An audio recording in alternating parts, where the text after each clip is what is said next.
விமானமும் ஹெலிகாப்டரும் நேருக்கு நேர் மோதிக்கொண்ட கோர விபத்தில் 19 பேர் உடல் சிதறி பலியாகியுள்ளனர். அது மட்டுமின்றி அடுத்தடுத்து வெளியான தகவல்கள் தான் அமெரிக்காவை சோகத்தில் ஆழ்த்தியுள்ளது. விபத்து நடந்தது எப்படி பார்க்கலாம்.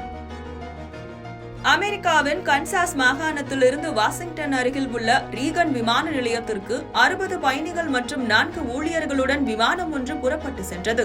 அப்போது ரீகன் விமான நிலையத்தில் தரையிறங்க திட்டமிட்ட போது வானில் பறந்து கொண்டிருந்த அமெரிக்க ராணுவத்திற்கு சொந்தமான ஹெலிகாப்டருடன் நேருக்கு நேர் மோதி விபத்துக்குள்ளானது. 64 பயணிகளுடன் ஏற்பட்ட இந்த கோர விபத்தில் விமானமும் ஹெலிகாப்டரும் வெடித்து சிதறி அருகில் இருந்த போட்டோமேக் நதியில் விழுந்தன.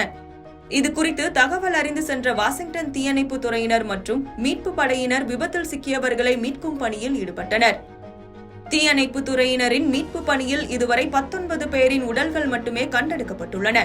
மீதமுள்ள நபர்களின் உடல்கள் கிடைக்கவில்லை என கூறப்படுகிறது. விமானத்தில் பயணம் செய்த அனைவரும் பலியாகி இருக்கலாம் என அஞ்சப்படுகிறது. இந்த திடீர் கோர விபத்து மொத்த அமெரிக்காவையும் உலுக்கியுள்ளது. இது குறித்து கேள்விப்பட்ட அதிபர் டிரம்ப் மீட்பு பணிகளை துரிதப்படுத்த உத்தரவிட்டுள்ளதாக வெள்ளை மாளிகை தெரிவித்துள்ளது. ஹெலிகாப்டரும் விமானமும் நேருக்கு நேர் மோதிய விபத்தில் யாரும் உயிர் பிழைக்க வாய்ப்பில்லை என மீட்பு படையினர் தெரிவித்துள்ளனர். பயணம் செய்த 64 பேரும் உயிரிழந்திருக்கலாம் என அவர்கள் அச்சம் தெரிவித்துள்ளனர்.